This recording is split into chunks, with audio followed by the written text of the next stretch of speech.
for science! Welcome everybody to another Dills Hearthstone League match. This is week number 3. Probably our final few games of this week. Looks like almost every other match has been completed. And this time we've got nipipapa versus AtticusFinch. And both of these guys are currently rocking 2-0 records. So pretty important match here. Try to continue the undefeated streak and give yourself a really good shot at making the top 8. nipipapa did make it last season. I do not remember if AtticusFinch did make it or not, but having a 2-0 record would indicate that AtticusFinch is also a very good player. nipipapa is bringing Paladin, Warrior, and Rogue, and his Shaman has been banned. And AtticusFinch is bringing Druid, Rogue, and Mage, and his Shaman has also been banned. So even with the nerfs to Spirit Claws and Small Time Buccaneer, Shaman's still high on the list as far as classes to ban. I'm gonna go ahead and let them know that they can start, and then we will get this match underway. Looks like they just went into a random brawl with each other, but once they get out of that brawl, we'll get into their match.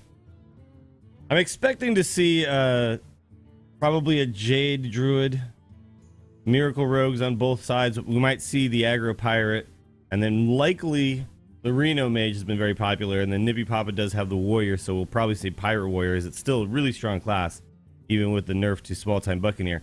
But the Paladin deck, we have not seen a lot of Paladins so far in the Dills Hearthstone League, so I'm very curious to see what that's going to be. There is definitely an argument to be made in a tournament setting for the Murloc Paladin.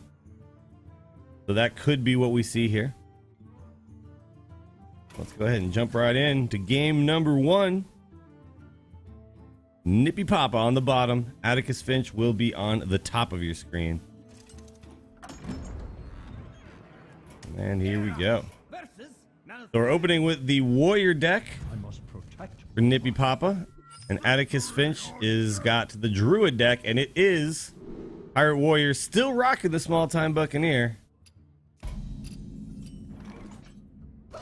There we go. Okay, so we see a Dark Arakoa and Cthulhu's Chosen, so it's basically a pure Cthulhu deck. Interesting. And Small Time Buccaneer played and no patches came out. Okay, I think it's just a spectator bug. Yeah, we seem to have a little bit of a spectator issue right now. I'm pretty sure he attacked with patches there. Let's go ahead and we'll exit this game, and we'll try to come back in and see if that see if this can fix things here. Apologies, guys, but that was very strange. As soon as he played something, everything just kind of stopped. All right. And I cannot see the top hand. That's annoying. Come on, spectator, pull it together.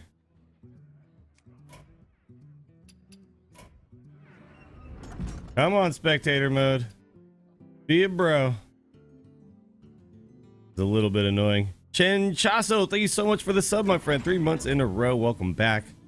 Hopefully this time everything works as planned. Can't seem to... Oh, there it is. Okay, just had to wait for whatever. The good old spectator client is just not... It's not as good as it should be. And hopefully Blizzard addresses that pretty soon. All right, so now we're into a game. Cthulhu's Chosen coming down on 4. Draws the Wild Growth a little bit late, so missed out on the ramping, but did get the Doomsayer down early to deal with the initial Pirate opener. There's a Kor'kron Elite. Arcanite Reaper, though, gonna go ahead and get equipped. I don't remember, did nipipapa attack last turn with the Rusty Hook? If not, that was a slight misplay. since the plan was likely going to be to Arcanite Reaper the next turn. But also could have been thinking that maybe the plan will become Bloodsail Cultist and Bloodsail Raider instead. But I like that happening on this next play rather than, because this is a really strong turn 6 where you can this essentially gets you 12 damage, right? So I guess you could say 7 damage because he already was going to get the 5. And he turns the 5 into 12. So 7 more damage then. Dark Arakoa coming down to put a stop to things.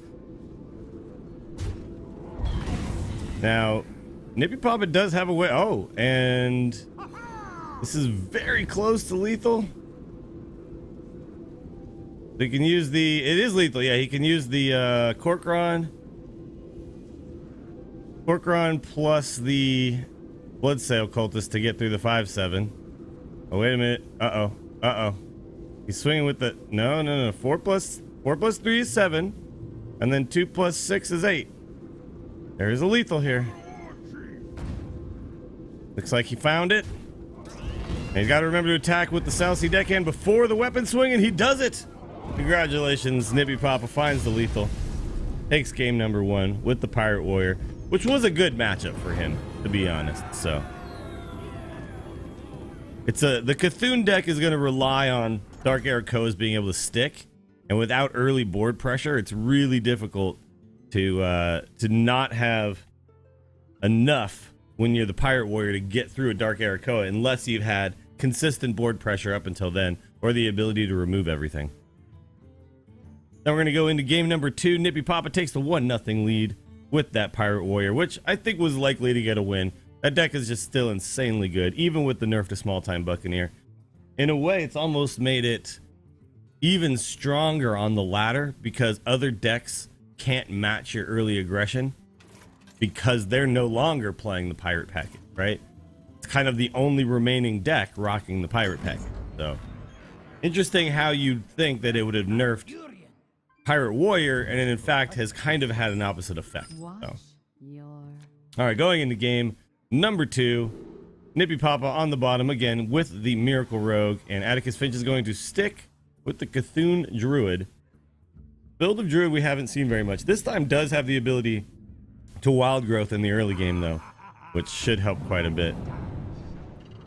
Swashbuckler draws the patches and the Moonglade Portal. It is a spell, but it's a very heavy spell, but it could help him fill out a later turn. Because right now we see that after Azure Drake, there's nothing else to do for nipipapa. AtticusFinch may be considering going for the Doomsayer instead of using the. I would like to see him innervate out the Wild Growth though, just because then next turn you can play the Cthulhu's Chosen anyway. But gonna hold on, and Wild Growth just continues to get worse and worse as the game goes on. So another successful Doomsayer here on turn 2, but AtticusFinch didn't have the ability to go ahead and do the Wild Growth and ramp out, which is a really important thing to do for. Oh well, could innervate into Nourish for mana, not cards, but I feel like with the hand of Disciple of Cthulhu, Wild Growth, and Cthulhu's Chosen, you probably don't want to do that. I wouldn't mind just Wild Growth here. Yeah, I think that's totally okay. Because you can Wild Growth and then you can Nourish next turn based on what you draw without having to use the Innervate. Then you can actually Nourish for mana next turn, Innervate out the Cthulhu's Chosen as well, which would be a fairly strong turn. Ramping for 2 more mana crystals and playing a 4/2. But I think we're probably going to see some sort of a combination of Hero Power and Disciple of Cthulhu instead. So the Disciple of Cthulhu could hit the 3/1 and then you could Hero Power down the 1/1 and keep the board clear. Looks like AtticusFinch is hovering over that Nourish, wants to play it. Could be considering the Nourish play for the mana with the Innervate. It's still fairly decent. It buffs your Cthulhu and builds your, yeah, but I think I like doing a little bit of board management first. Worry about doing your Nourish stuff later. You've already ramped 1, so in general, ramping Ramping for 1 is usually enough. Looks like we're going to see a coined out Azure Drake here. With the counterfeit coin in hand, it's not like nipipapa needs to hoard these coins. Even with Gadget Zan, you have enough cheap spells, especially now with double backstab in the Cold Blood, that you should be able to get massive value out of your Gadget Zan Auctioneer whenever it does get played. We see the Aviana, so AtticusFinch is running the version of Cthulhu that is comboing with Coon to OTK people once you get to the later stages of the game. There's the Bran with the Aviana, so you just need to draw the Coon and the Cthulhu, and you can pull off quite a large combo. Looks like we're going to see a double backstab here to clean this up, which will also cycle twice. Could even prep the Cold Blood onto the Azure Drake and potentially get 8 or 12 damage out of it if there's no answer from AtticusFinch. I really like this aggressive line of play. The nippipapa's already putting the pressure on, goes in for 8. And no obvious answer as of yet, so Nourish probably has to happen. And with the Innervate, he can draw a swipe and deal with it. Gonna probably just have to drop this Doomsayer to soak some damage, but we see here with 12 on board and Leroy and the Eviscerate. Oh, he won't have enough mana to do all of the things. Oh, but Eviscerate and Swipe would be enough, right? Because this is 5 and that would be another 5, so that's 10 more. So yeah, that's enough. Swipe plus Eviscerate. And nipipapa is going to take a quick 2-0 lead on the back of just major aggression and this Cthulhu Druid not being able to turn it back. AtticusFinch is going to have to figure out some way to turn back all of this aggression, but the Paladin deck is the last deck remaining for nipipapa, so we shall see what that deck actually looks like. I'm doubting that it's going to be another aggressive deck. I would think it's more likely to see some sort of a control deck here. But we shall see. nipipapa just putting on a clinic on how to punch people in the face. I think all of the decisions he made in that game were pretty sound. Coining out the Azure Drake when you still had a counterfeit coin back, coining out the Gadget Zan, and double backstabbing, drawing into a bunch of pressure, prepping the Cold Blood was correct instead of prepping like the Eviscerate. So okay, here we see there's a Doomsayer and an Acolyte and a Forbidden Healing, so this is definitely a much slower deck. AtticusFinch has decided to switch gears, and looks like we've got a Tempo Mage, double Arcane Blast, and a Mana Worm. And now the roles have reversed as AtticusFinch will be looking to put the pressure on, and it's likely that we're going to see nipipapa dropping that Doomsayer on turn 2. So suddenly everything is up is down, down is up, literally. As nipipapa was on the bottom playing aggression, and now AtticusFinch on the top is the one playing the aggressive deck. Reporting for duty.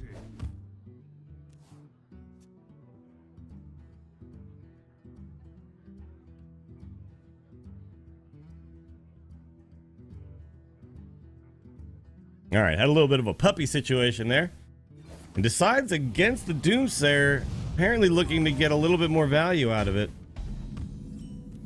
Could be thinking as well, if the Doomsayer can come out on this turn, I can actually go directly into a Solemn Vigil in the next turn because it'll go down to 3 mana. Also, Acolyte of Pain does line up pretty well. Lines up pretty well with the Mana Worm. However, we see that a Frostbolt will clean this up. You could also, oh geez, gonna Flame Wake. I don't know about Flame Waking into an Acolyte of Pain. Probably don't want to give 3 draws, and anything you do with Flame Waker is likely to do that. So yeah, goes ahead and just says, all right, I'll play your game. Here we're gonna see the Doomsayer come down. Doomsayer dude. It's gonna be a bit tough to get rid of, and if you go aggressive here and use the, oh, never mind. Now you could just play Blood Mage Thalnos and Arcane Blast for 4, buffs your Mana Worm, and then you can use the Arcane Blast plus the Mana Worm to finish it. But considering the Flame Waker, and this has to go correctly or else this could be really, really bad. However, it does have double Arcane Blast, and of course the attack power of the Mana Worm.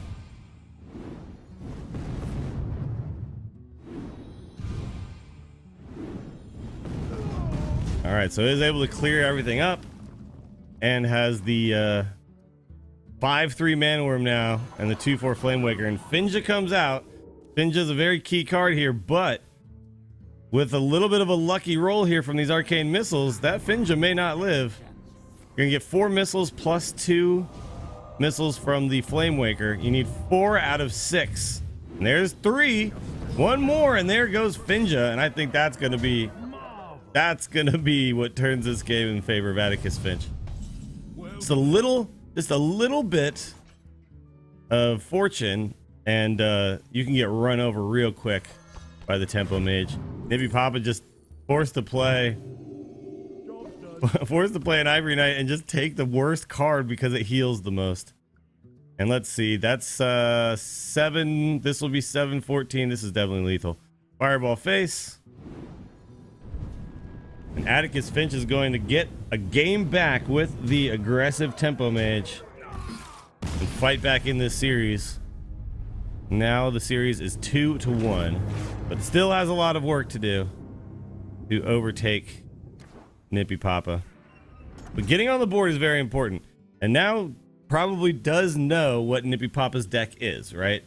So once the Finja came out and the Acolyte of Pain, it was fairly obvious now. So AtticusFinch does have the knowledge of what this final deck is, and Paladin is a deck that can kind of stall out a little bit. So we shall see if AtticusFinch can find a win with the Druid and the Rogue. Fight with honor. Thank you so much, Azixa, for the continued support. 6 months in a row with a Twitch Prime sub. I really appreciate that.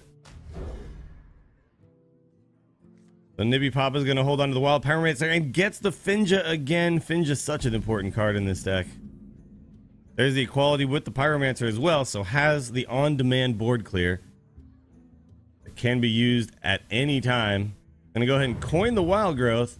Doesn't really have a turn 3 play just yet, but wants to just make sure that if you have to drop this Doomsayer on 2, that you've at least gotten your ramp out of the way. So I don't disagree with that play. Oftentimes you don't see people coin the Wild Growth just because it makes your next turn a little bit awkward.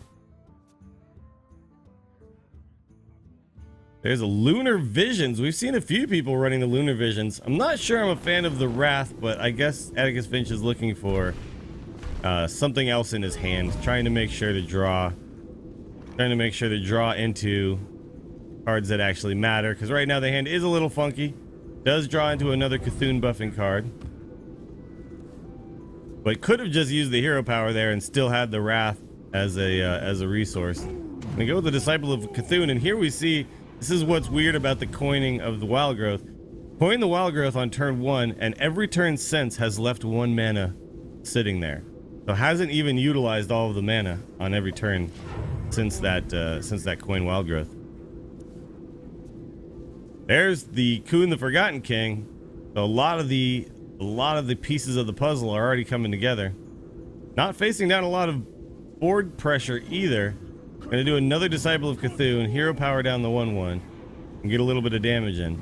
Although with AtticusFinch's deck, like early damage is not nearly as important because your combo is just so incredibly powerful. It does, upwards of 50 damage quite often. Finja coming down. This is a really nice spot for Finja. Could just drop the double Doomsayer as now, but the problem is Finja's gonna already have done what Finja needed to do in this deck, which is just summon the Murlocs so that later on you've had your Murlocs in play when it's time to bust out your anything can happen.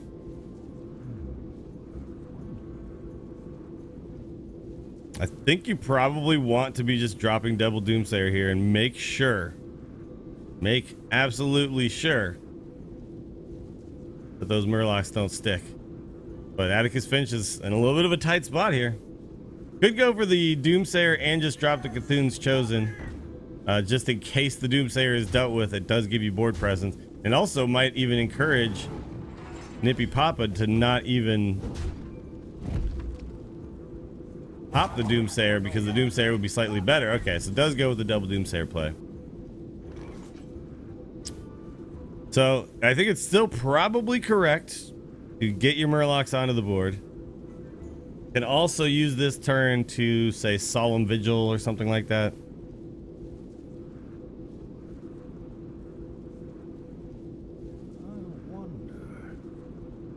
Really interesting spot here. Gonna go for the equality because if the other blue go comes out, he can now kill both of. Yes, and the equality actually is interesting here. Quality consecration, that works as well. It's interesting here because you see that the Murloc War Leader goes to 1, but it's still buffing the other 2 minions, so they're not going to 1. And I really like that play from nipipapa. Dealt with a bit of a tough situation and now firmly has a grasp on the board. Gonna Lunar Visions into Azure Drake and Dark Arakoa. So got 2 minions, and they both cost 2 less now. But still facing down a little bit of pressure here. There's an Anyfin, and now we've had a War Leader, and now there's 2 Murlocs still on the battlefield. Yeah, I apologize. The spectator bug for Druid is really annoying. If you play any of the choose cards, this just sits here forever. I'd have to exit the spectation and come back in, and I don't really want to miss any of this action, right?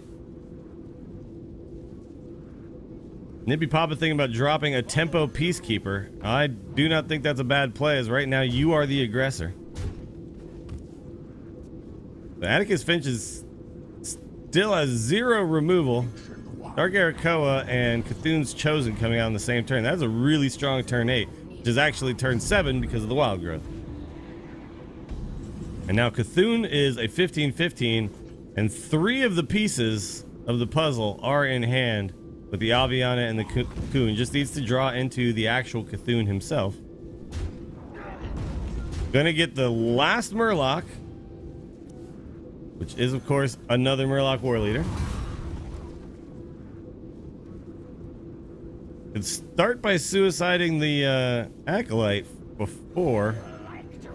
Okay, I like this play too. Going to use the Solemn Vigil to activate the Wild Pyromancer, which will remove the shield. Then you could actually use the Bluegill Warrior to clear it. Continue to draw through your deck. There is another Solemn Vigil. Could actually attack.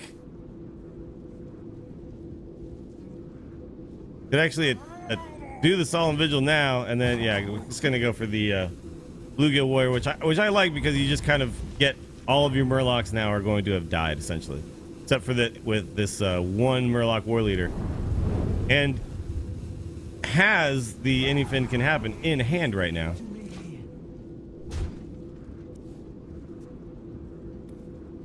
Again, AtticusFinch is going to have to. Oh, the Twin Emperor Veclor golden. Not only is a Twin Emperor Veclor a very powerful card, but when it's golden, it should probably summon a 3rd 4/6, don't you think? Gonna go ahead and clean up the final Murloc. 1 turn away from being able to Anyfin for full value now. But suddenly there's a little bit of an issue here. Getting through both of these 4/6 taunts. The Consecrate helps. You Consecrate with Pyromancer and it'll actually deal 3 to both. Still won't be enough. Could also just drop double Doomsayer and try to set up so that the next turn you have a clear board. However, if AtticusFinch were to draw into Cthulhu, then that could be GG. At any point now, that Cthulhu can get drawn and can really change the entire complexion of this game. Okay, Peacekeeper comes out. Looks like we may see the last spell in hand is the Forbidden Healing, so we may see that come down, just so it clears one of these taunts, as he won't be able to win. Won't be able to win until these taunts are out of the way. That Anyfin needs to connect to face, and once these taunts are out, and actually I believe, oh, there's another taunter too. Oh wow, that was a pretty big pickup there. Gonna cycle the Wild Growth, looking for that Cthulhu. But every time you draw, you're getting a little bit closer. Oh my. You go for the Azure Drake over the Taunter. And anything does happen. I love playing the Dark Arakoa instead of the Azure Drake there. You should be able to Azure Drake next turn. But what you need to not do is be dead. And in fact, what you could even do next turn is you could do Aviana, Coon, refresh your stuff, Bran, Azure Drake, draw 2 cards. And if any one of those is Cthulhu, you will still be able to play him because of the Aviana discount. The Burn Bristle comes out, gonna Aldor Peacekeeper down. The 5 attack of the Dark Arakoa, setting it to 1 attack. Mistress of Mixtures as well. And at this point, Nipipapa's just thinking, I gotta build this board. And there's a Blood Mage Thalnos. Blood Mage Thalnos and Azure Drake with a swipe would clean this board up nicely. You can even swipe face after attacking him with the 1/7.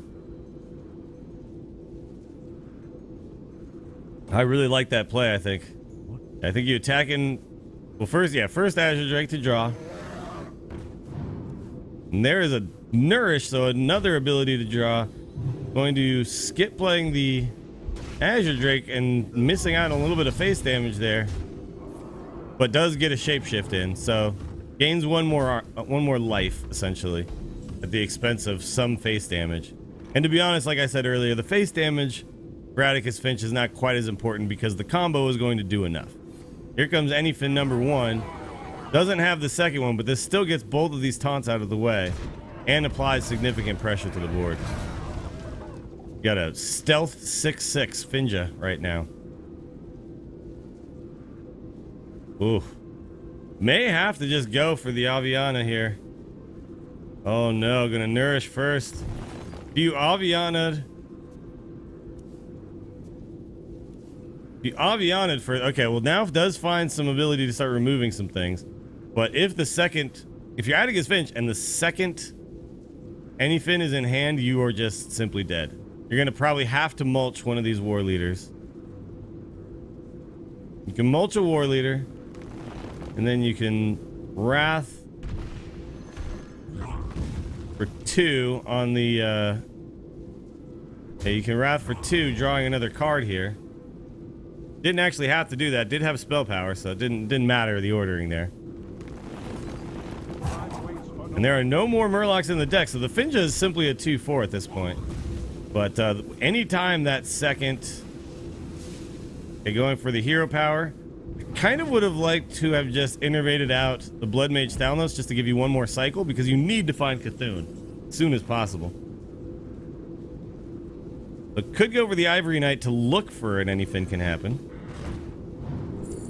Doesn't get one. But probably just a Blessed Champion here. Again, just a heal for 5. Considering maybe the Barnes into Tyrion would be pretty good here. At this point, we have both players desperately looking for one more card. AtticusFinch is looking for Cthulhu, and Nipipapa is looking for Anything can happen. As soon as either of those cards are drawn, and they have both gone almost to the bottom of their decks. As soon as either of those cards are drawn for either player, this game will be over.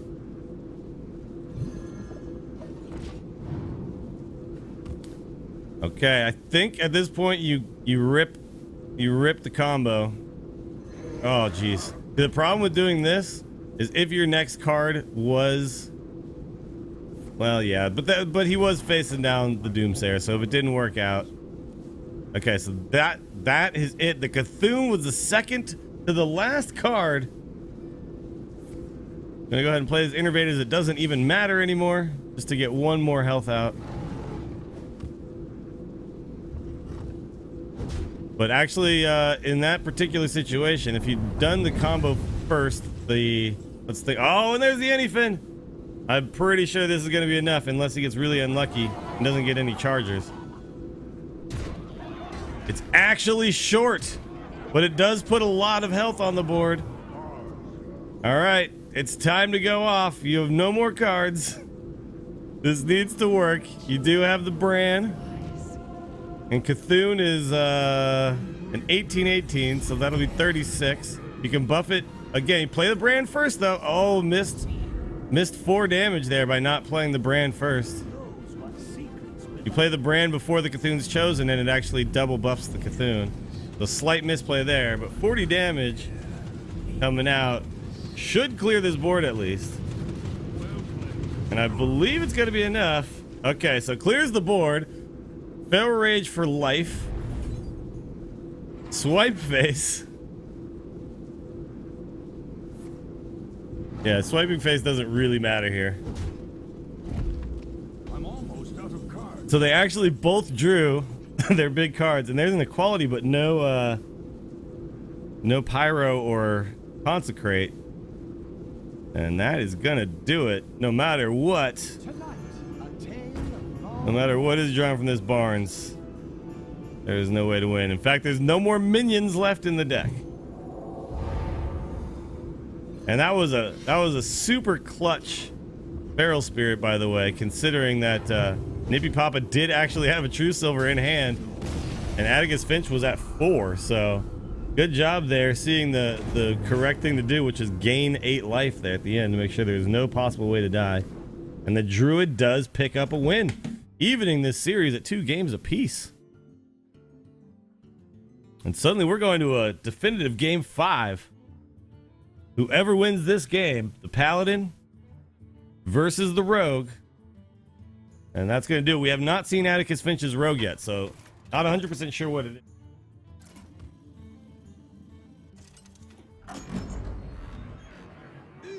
That was very honorable Sudoku, absolutely.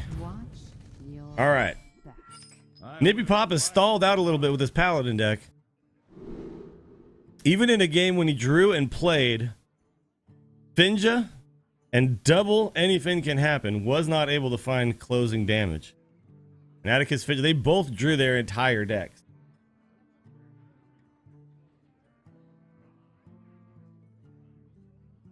So we see the Jade Swarmer here in AtticusFinch's hand. So this is a and an Undercity Huckster. So this is a N'Zoth Death Rattle Jade Rogue.